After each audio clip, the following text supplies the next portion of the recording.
Hey there, everybody. Welcome to our new video where we are breaking down the first Blacklist Season 9 promo. We were here yesterday complaining that NBC had not put one out. Are we single-handedly responsible for Okay. manifesting this promo into existence? It's not like it was only 2 weeks away and they were going to do it anyway, right? Yeah, no, we suspected that something was going to drop yesterday or today. We just didn't really know exactly what time or when they were going to drop it, but they did drop it last night. And I just wanted to say thank you to everyone who left us comments about it and sent us messages about it. I know that we haven't responded to any of the private messages that have been sent, but typically we don't. It's no offense or anything like that, but we do appreciate getting the messages about the promo. I mean, we were really excited about it and we were excited to talk about it, but we had finished work already by the time it aired. So we were like, okay, we will get up,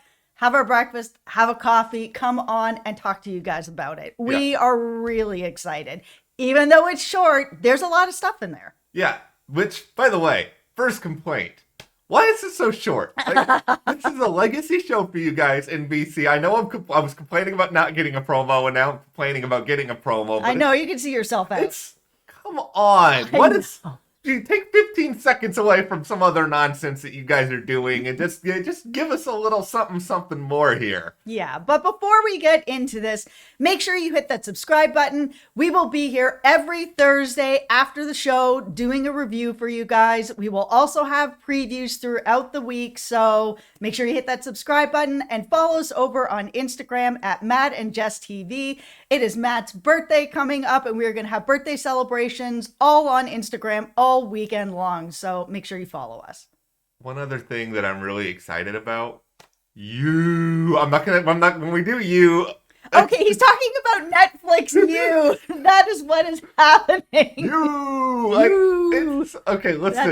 That is not what's happening. Okay, Okay. but it is Netflix's You. That is coming up on the 15th, and we are going to be covering that here at the channel. It is great. It is all kinds of entertaining and messed up, but yeah. Yeah, it's a dark mystery type show as well. So if you are watching The Blacklist and you have not seen You, this is not sponsored or anything. Yeah. These two shows are very sort of similar in that feel. So take a look at that. Check out our videos. We'll be here. All right, so since we're already on the subject of all things dark and creepy here, the Blacklist promo, why you guys gotta put us through everything with Liz again, like at the very, very start of this? Haven't we gone through enough? No, I am very glad that they didn't just pretend like nothing happened. I was a little bit worried where it was kind of like, we're going to have this 2-year time jump. And I was like, oh, if you guys just pretend like nothing happened, we're going to have a talk. Somebody's getting an angry tweet.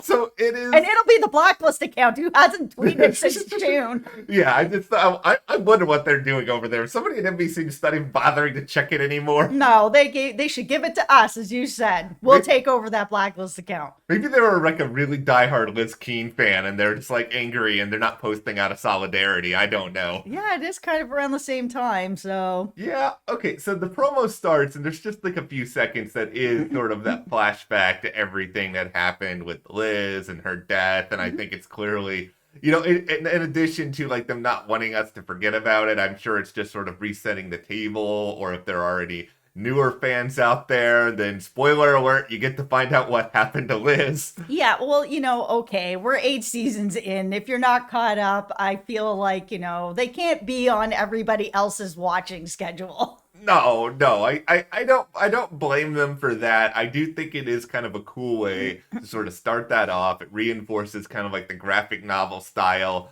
of this show. Yeah, and so we're learning that after Liz died, that Reddington feels like that's it for him. There is nothing else. And which is kind of interesting because I've heard from you guys a lot that the thing that would keep Reddington going is Agnes. And it's not that she may or may not be the thing that's keeping him going. Just in this promo, it seems that without Liz, he feels that he has nothing.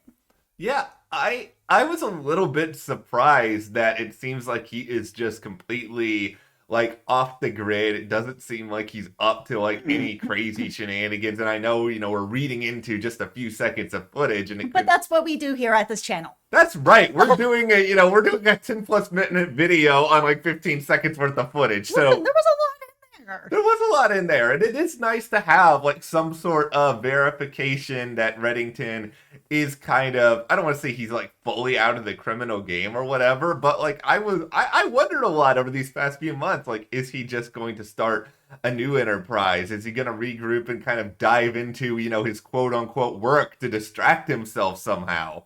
It seems like he's been wallowing in his sadness, that his heart is just shattered and he cannot pick it up.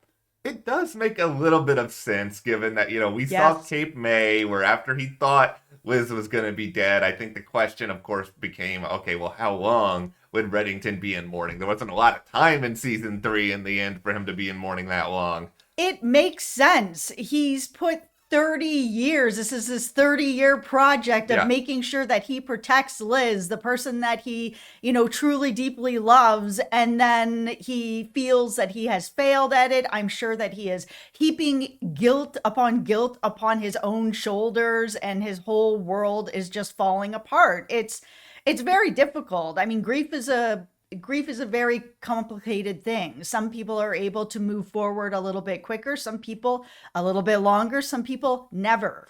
Yeah, and I think it's so much harder than I think Reddington is really ever used to, because, everything associated with Liz's death, it was all in some ways connected to him. And yes, Liz made a number of her own decisions along the way, but he doesn't. Yes, she did. He doesn't even have the satisfaction of being like, oh, I'm going to go and avenge you, Liz, because, like, who is he going to go after? Townsend's seemingly gone. Van Dyke is dead. Like, there's no direct path to revenge now.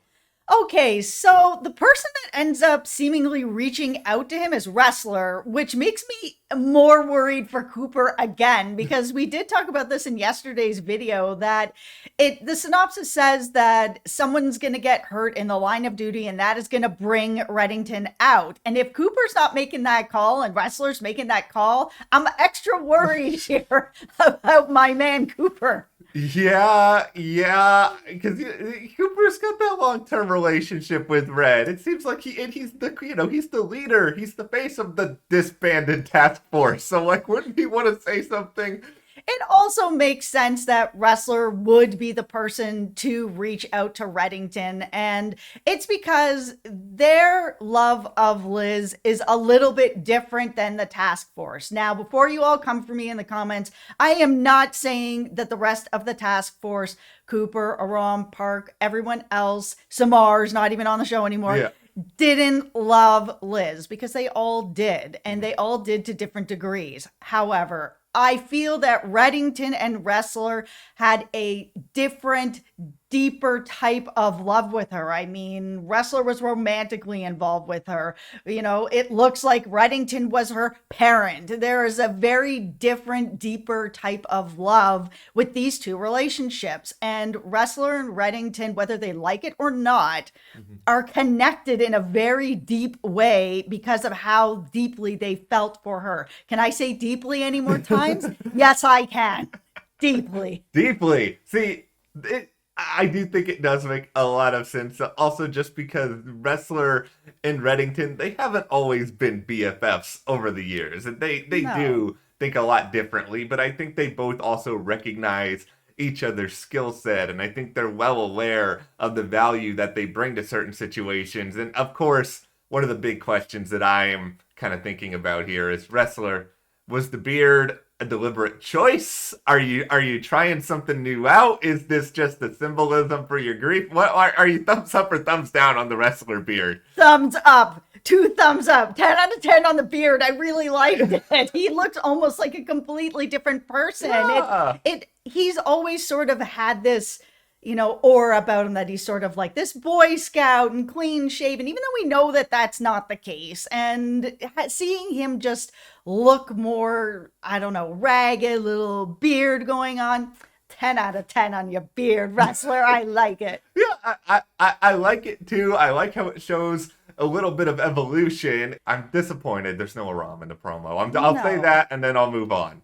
Disappointed. Okay, yeah. But there is something else that I think I saw in the promo. Well, I did see it in the promo, but it's not very clear if this is Agnes. There was a young girl getting pulled into a van. So is this Agnes?